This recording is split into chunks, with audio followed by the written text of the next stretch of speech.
Now listen to me very carefully here. When you talk about Islam, Iran, the Middle East, the present situation, they say, well, yes, but there's verses in the Quran that speak of violence. It's true, the cutting off of arms and limbs and killing everybody that's not submitted to Allah or a believer in Muhammad as prophet.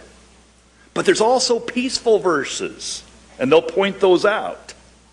Muhammad's life is divided into two parts: the tolerant years in Mecca, the aggressive years in Medina. And the Quran reflects those two parts. In Muhammad's life, there was a time when he thought the Jews, the people of the Middle East, the world, would willingly, readily, happily come into the fold and be part of Islam.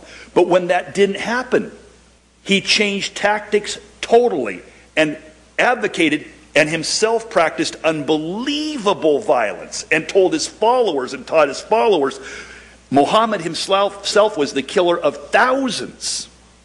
Now I say this, Muslims are taught to interpret the Quran through a principle of progressive revelation known as Nasikh, N-A-S-I-K-H. Any quote, any contradiction in the Quran is solved by using the newest revelation. If anyone denies the continuing revelation of Allah to Muhammad, they are denying Islam itself and should die. Close quote. What do you mean? When you read the Quran, there's progressive revelation.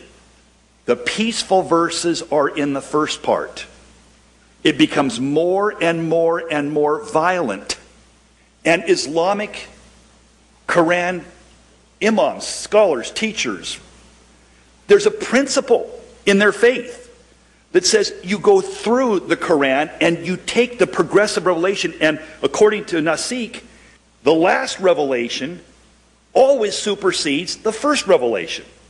So when these guys talk on Oprah or whatever, and they pull out from the Quran, surah whatever, and it's from the early part of the Quran, and say, see, it talks about peace, you say, yeah, but how do your teachers interpret it? What's going on in the mosques? What's being written in the books? What's the principle of your hermeneutic? How do you really teach your scriptures? And they teach it absolutely according to this important principle.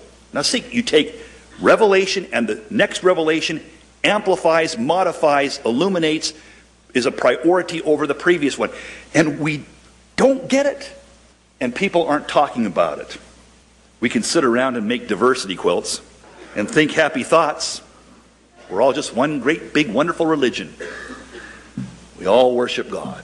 We're all lovers of peace. We're all just, and make our diversity quilts and think happy thoughts. Or we can charitably commit ourselves to soberly assess the historical and present-day reality of the absolute commitment of Islam to violence, murder, and terror to anyone who rejects their faith.